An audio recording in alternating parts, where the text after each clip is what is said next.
How you guys doing today? I know, look, usually when we get started, it lasts for a long time, so we're going to try to keep it as brief as we possibly can, because I know there's going to be some questions and that people are going to have. So we'll work with us to try to get brief. Basically, you guys have covered it all. Very good job on that. But I want to start back at the beginning and talk about a few things that some of the presidents here. First of all, how many people in here, by show of hands, are presidents or vice presidents? Okay. How many people in here, by show of hands, are presidents or vice presidents by default? Okay, we got one. By default means that, hell, man, ain't nobody else going to do the damn job you do. You know? The reason why I always ask it is because that means that you guys are the elected officials of the class, of the club, of the chapter, of the nation, right? That being the case, of course, there's a few things that you should know off the bat. One of them that was spoken about earlier is you being able to know each member's position, you being able to train, you being able to be the one. You stand as you epitomize everything that's on that on the back of your vest. Now, someone asked me a question earlier about different patches on the back of your vest. You know, I want you to think about this in regards to your color, your actual colors, your centerpiece, your rockers, the things that you have that represent your actual blood. It's probably the most important piece on the vest, right? I think everybody would agree with that. All these presidents and vice presidents that raised their hand just a minute ago, you all are the living symbols of what's on the back of those rags, what's on the back of those colors. You're the living symbol. It's that important. We talked about this yesterday in the Keeping It Real session, how we have people that just cover the colors up with all kinds of stuff. We go to roundups, we'll see your rags draped over vests, hanging over stuff, your kids running around with the vest on the, with a string on and stuff like that. These are presidents. These are people in charge. You know, you are the living symbol of what's on your back. You represent that. You represent that as presidents and vice presidents. You're equated to what's on your back. Think about that, because that's where it starts. And how are you going to live up to that?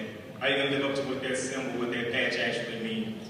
You know, one of the things that we talk about all the time, I know in my club, is making sure that your president has a proper knowledge, has a proper lead, that he can guide, he can lead properly.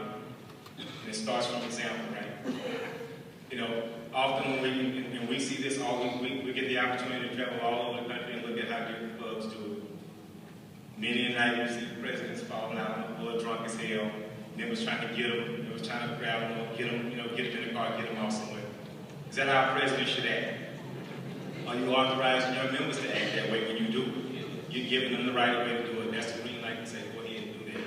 The president is the epitome of it all in your chapters, in your nation. You know, you can't ever display that type of, unprofessionalism in front of anybody. You know, at all times you're looked at as a leader. When we talk, and especially coming from a 1% club, one of the things that we ultimately want to do when we're anywhere, some of you probably already experienced this. You know, first thing we ask is, who's in charge? Give me your guy in charge. Let's talk to the person in charge, see what we can do to make this better, make it right, fix this, fix that. You know, what we're expecting is someone to come up that's professional in the motorcycle world, knowledgeable in the motorcycle. Not an ass, it's not somebody that's saying, oh, because you're this, we need to bow down. That's not what we're looking for. We're looking for somebody that's knowledgeable, somebody that's professional, somebody that knows protocol. Knows protocol. How many people here actually believe that you know protocol? How many people live by protocol? Protocol basics. Very simple things.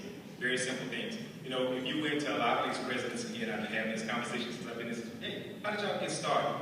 You know, how did this, where did y'all come from? Just different little general things. And you got presidents. I'm talking to presidents who are looking up at the sky like Nancy's gonna fall down and get in their head.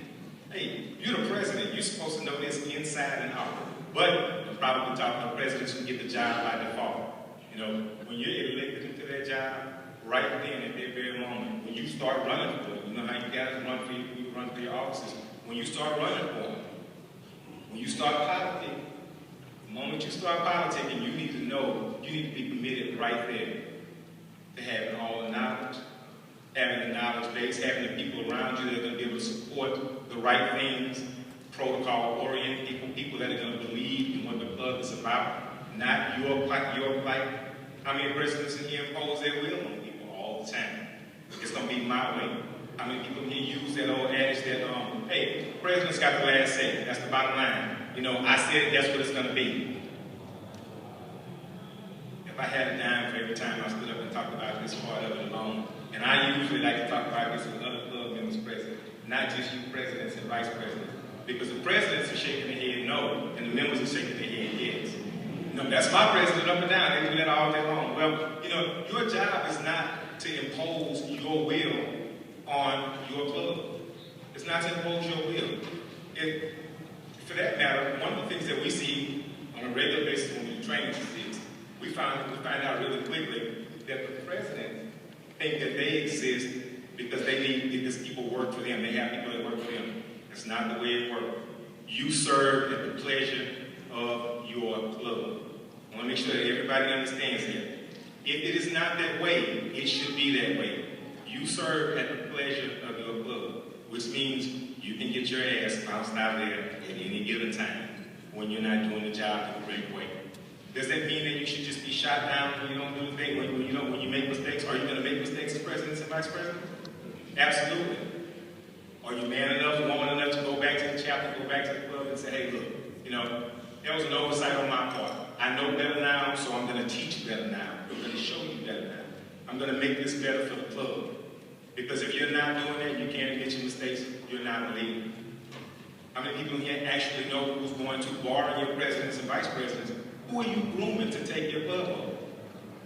Is the grooming being done? Because right now, we got one full of presidents and vice presidents. If you're not grooming people to take your club over, you're not doing your job. You need to walk in there knowing, even as a person that's politicking and running for the job, that when I get elected, I'm going to have somebody there. I'm going to have somebody there. I already got my guy in mind that I'm going to work with, that I'm going to get on the right track. That's going to teach everything that he needs to know and she needs to know in order to be able to do his job. Because if you're a president, you're supposed to love the club more than everybody else, right? You're supposed to believe in it, have more passion than anybody else. People, you know, your members should be looking at you saying, damn, you know what, if I'm going to be like anybody, this is the perfect example to live by. You know, this is the person I want to model my membership in this club after. You have to believe in it. Part of that belief is making sure that you leave your club better off than it was when you took the job. That's the bottom line. And a lot of times what we tend to see with presidents is we get people that run for their own reasons. Personal reasons, personal gain. I want to be this, I want to be that. How many of you presidents or vice presidents in here, by show of hands, handle money in your club? There ain't no way in hell you're a president or vice president you should be touching the damn money. You got somebody hiring. Why is money so important in this instance? Because you know what? At the end of the day, somebody said it up here earlier, you're responsible for everybody. You're responsible for everybody. So, as a general member, yeah, that's fine. We got a treasurer, we got a business manager. I want to know how the president let this happen. Where's the accountability factor in it? Your job is not to handle the money. And I know because one of the things I hear all the time, I say, we can't trust nobody else to handle the money. We can't trust nobody to handle the money. So therefore, I got 3 or 4 jobs. As a president, as a vice president, by show of hands, how many people here have 3 or 4 jobs?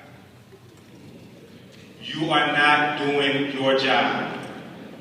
Let me tell you that now. If you got 3 or 4 jobs, you are not doing your job. You don't have time to do your job because you're doing everybody else's damn job. Okay? The way to correct that is to sit you got to have these. Sometimes you have to have what we call in our nations, come to Jesus meetings. You got to sit everybody down and let them know, look, as a way to correct this is what we're going to do. You know, if you want people to be responsible, teach them responsibility. If you want people to be financially responsible, if you don't want to handle the money, teach them how to handle it. Remember, you're the president. You're the president. You're not a general member, so you're required to know what the job of the treasurer is. You're required to know what the job of a business manager is. You're required to know what the sergeant at arms does. Now, I talk about something I know a lot of people hate to get on because this is the seriousness of the motorcycle world. And you know, I know a lot of times people see our club and they wonder why we do the things that we do, not the foolish things, but just some of the things that we do. Why don't you ever? Why is it rare that you rarely see just one outcast anywhere? All these presidents probably know what I'm coming to next. How many presidents just pick up and travel wherever you want to by yourself? Hey, listen, I'm not calling you out. I'm not calling you out. I'm asking them for a reason. Listen to me. vice president, you guys are leaders in your club, you shouldn't be traveling anywhere by yourself. Anywhere by yourself. This is the motorcycle world, okay? It's not the Tupperware party on a Saturday where all the ladies get together. This is real shit. You know, why is it important for the president and vice president? Why is it important for the leaders in your club to have protection? Barack Obama is going away by himself. In your club, you are Barack Obama. You are the president. You are the leader. You are the person in charge. We see presidents show up all the time in some of our events, and it's just the president. Well, you know, personally, one knows where your protection is. We got your back. Where's your protection in? Because you're calling yourself a motorcycle club. You want to live out the rules of the history and tradition. You want to follow protocol. And we got a lot of people here that believe that they're following protocol. But already, just by my short assessment of things, we have presidents in here who are handling money, handling the sergeant at arms job, doing all these other jobs, and you're traveling alone. I'm here to tell you all of those things are wrong, including traveling alone. Presidents and vice presidents should always be afforded protection no matter where you are at. Your sergeant at arms is worth his salt when he can't be there and somebody else can. Or he can call and say, as president, you're required to know who that is, who that security person for you is going to be. Now, I know people sit down here and say, you know what, it's not even that serious. It's not even that serious. Yes, it is. Because for every club in here, every club represented at the PRO convention this weekend, there's somebody that you don't like. Or somebody that does not like you. And it's usually petty bullshit. We know that. But that petty bullshit can escalate real quick. You need to have somebody there to protect you at all times. It's simply that important. Not to say that things are going to get out of control that much, but if we're all protocol oriented in here, right? That's what we do. We're all following protocol, right? We're following the rules and regulations set forth by those that came before us, right? We're traditional motorcycle clubs, right? If we are, why are these presidents doing all these different jobs? Why do I see all these presidents walking around by themselves? You know, and no, I mean, it's not like anybody's gonna jump on you, but hey, you never know. Seriously. You know, if you're in a real motorcycle world, you want to be considered, if you want to be a factor, of course, to be dealt with in a real motorcycle world, operate like bikers. Operate like bikers in the real motorcycle world. Look at what this really is. Look at your members. Look at the people that you have. Look at your cabinets. This is another thing that a lot of times presidents fail to do. Because you've won the popularity contest, you only worry about you. You know, look at your cabinet. Look at the people that are directly under you. Are they doing their jobs like they're supposed to? Do you know enough about their job so you can step in and tell them? Because I know, and I hear this all the time, the president don't try to tell me about the money. They don't know nothing about the money. They're the president. You're the president. You're supposed to be able to know about the money. You're supposed to be able to know about all. You're supposed to be able to go to each person in your cabinet. Forget about the general members right now. Each person in your cabinet and tell them, hey, look, this is what I expect to see out of you because this is what your job entails. If you're a president and your members don't have job descriptions, they're not actually written out, they should. If you're flying by the seat of your pants and you don't have any documentation to support what you come up with as a, you know, as a theory, when you get to your meetings, nobody can support that, not even you. You don't go into meetings and talk about what you think should happen. You go into meetings and you train on what should happen. This is what's going to be. This is how it's supposed to be. You know, you can't fly by the seat of your pants when you're the president. You need to back everything up with a documented fact. We talked about bylaws earlier. Somebody mentioned bylaws earlier. You are the king, the queen of the bylaws. You should be able to quote them. If you cannot quote your bylaws as a president or can't even get close to it, you're in trouble. You're supposed to, when your members come to you, you should be able to either have it in your back pocket or have it somewhere, or have it up here.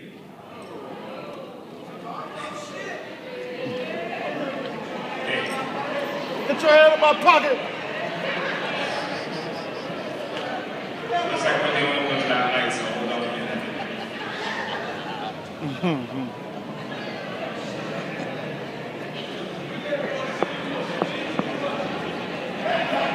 Hey, that's what happens when the presidents don't watch the money, the electricity bill doesn't get paid. But going back to this, down to the general member, it is your responsibility to make sure that they're equipped with the tools that they need. Expand your cabinet if you need to. These are the responsibilities of a president. Expand your cabinet if you need to. I think a lot of times when you become a president, you want to continue to stay president, so you try to do everything you can to please every member. Not going to happen. You please every member by supporting the bylaws, by acting on the bylaws, by doing what's required of your position by the bylaws. That's how you please every member.